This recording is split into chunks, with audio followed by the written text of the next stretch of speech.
América Latina igual que el siglo XX o ha cambiado? No, precisamente, digamos, es un momento histórico excepcional en América Latina. Creo que a nivel mundial es la región donde más ha avanzado desde el punto de vista autonómico con respecto a las grandes potencias, con respecto a profundizar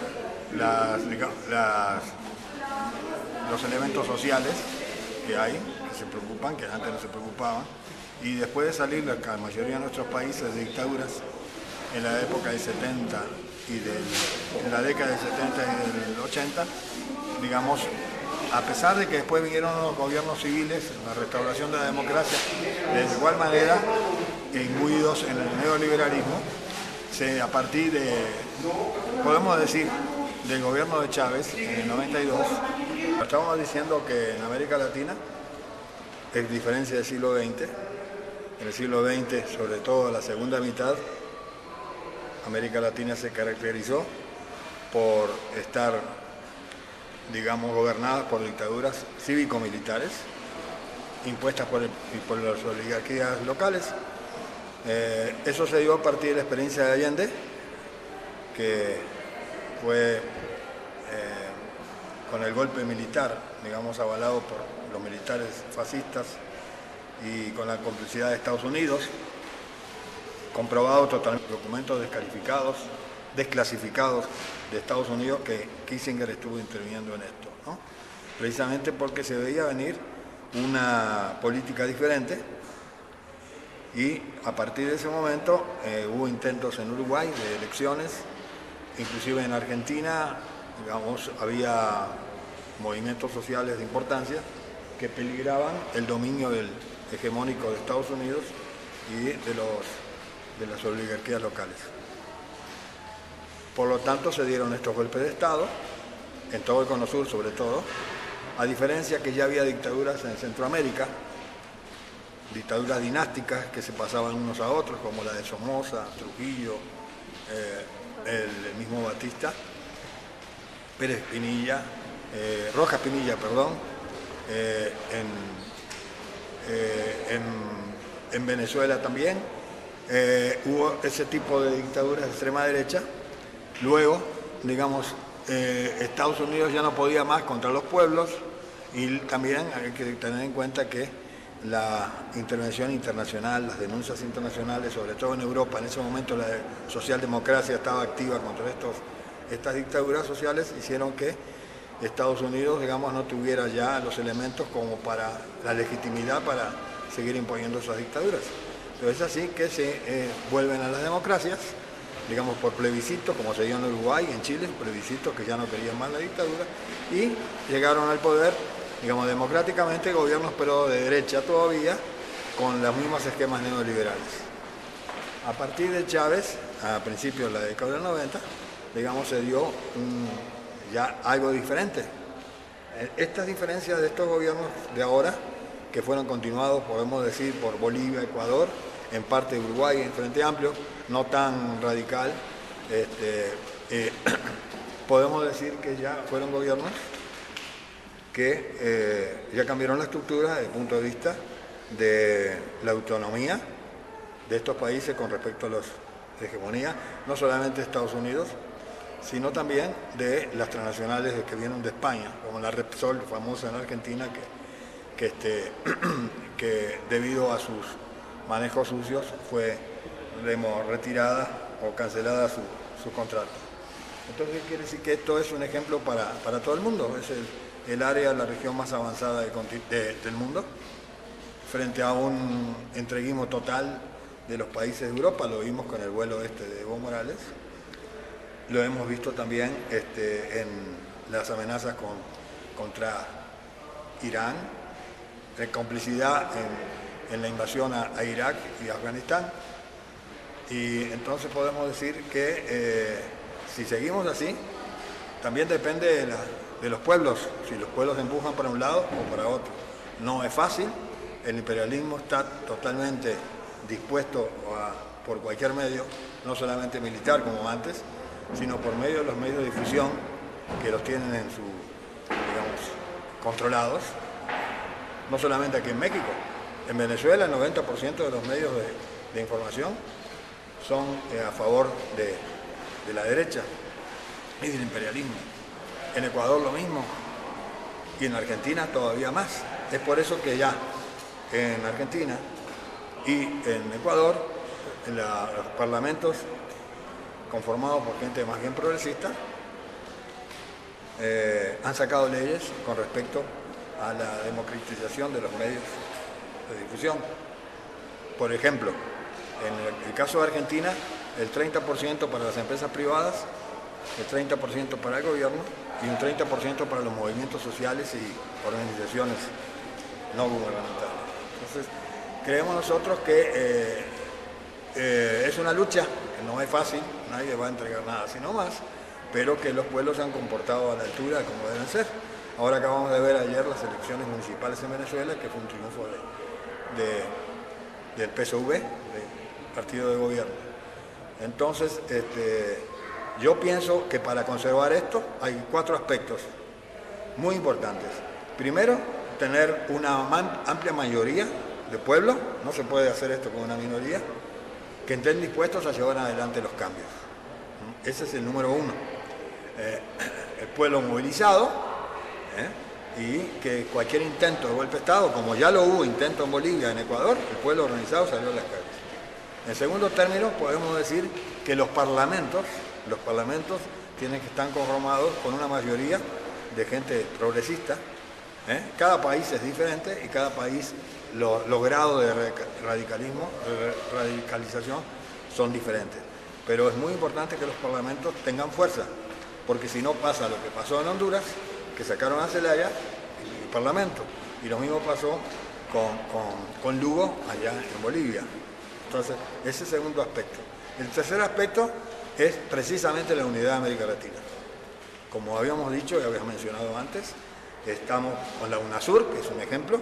Hay una carta democrática en la cual si algún país da un golpe de Estado o algo, se retira, como fue con Paraguay, el último golpe de Estado, se retira todas las concesiones comerciales, se le hace prácticamente un boicot desde el punto de vista de las comunicaciones, y eso fue fundamental para parar los golpes en Bolivia y en Ecuador. Y el cuarto, que es importantísimo, pero que la gente a veces no lo tiene en cuenta, es una renovación de las Fuerzas Armadas de todos estos países. Si nosotros tenemos unas Fuerzas Armadas que potencialmente, como en el caso de Chile, todavía son pinochetistas, en cualquier momento puede haber también un intento de golpe. No tan fácil porque está en el sur y están estas, en el cono sur está el Mercosur también. Esa unidad no solamente es económica, sino también tiene un carácter político y con una tendencia a la democracia.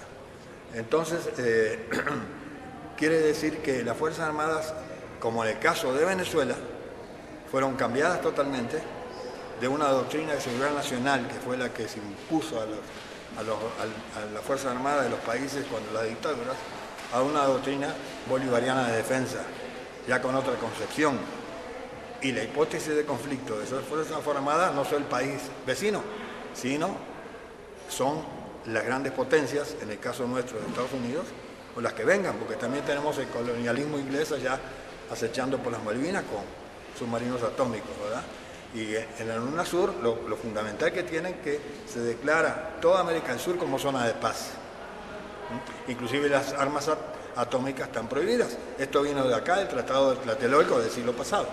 En América Latina no puede haber armas atómicas. Entonces creo que declarar zona de paz es muy importante a todo el continente.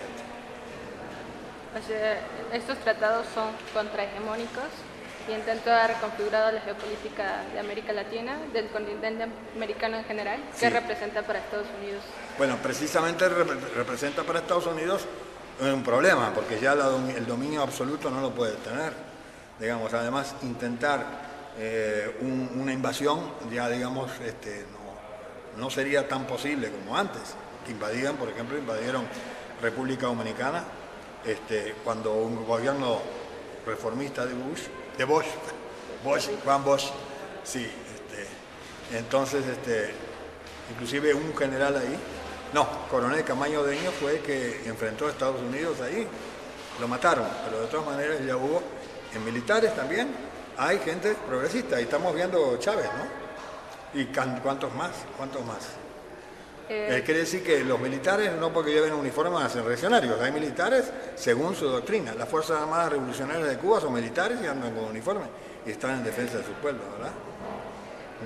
Con la derrota del ALCA, América Latina, ¿cómo se vislumbra a nivel mundial? Bueno, precisamente en 2005 en Argentina, Mar del Plata, fue una cosa, yo creo que hasta fue un parteaguas, ¿no?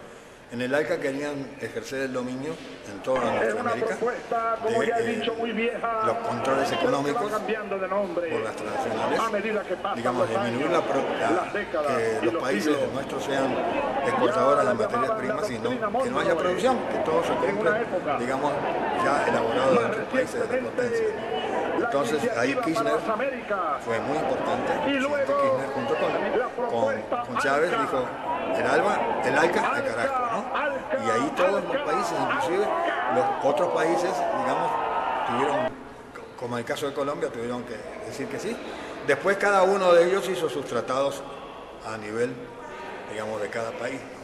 Pero es muy importante, eso del ALCA, yo considero que son parteaguas con respecto al rompimiento de la hegemonía de Estados Unidos, a las pretensiones de la hegemonía de Estados Unidos para nuestros países, ¿no? Acordamos que Eduardo Galeano, lo que dijo, ¿no?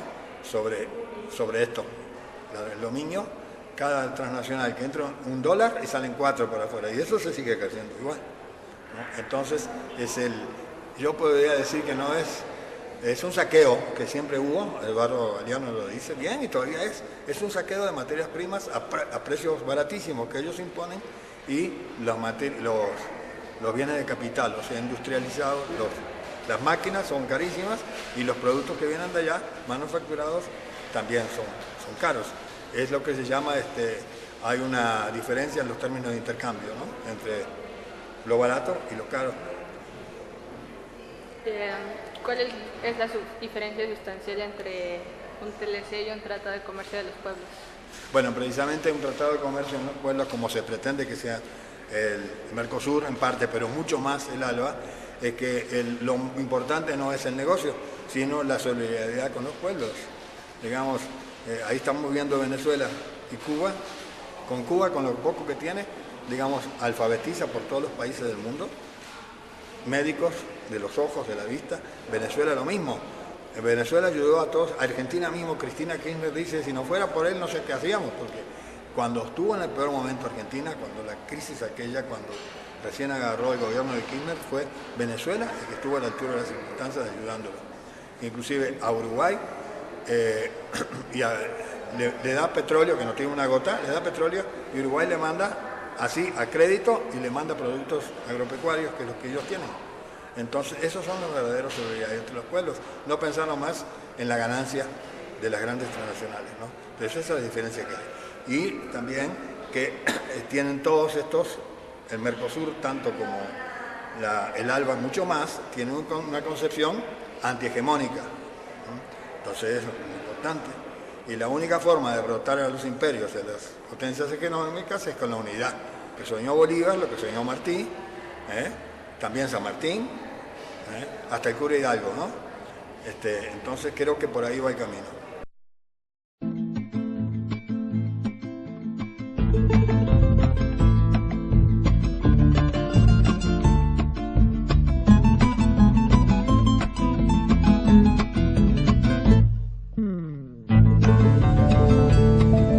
Todo el mundo sepa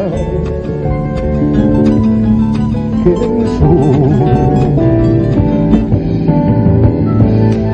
el sur también existe.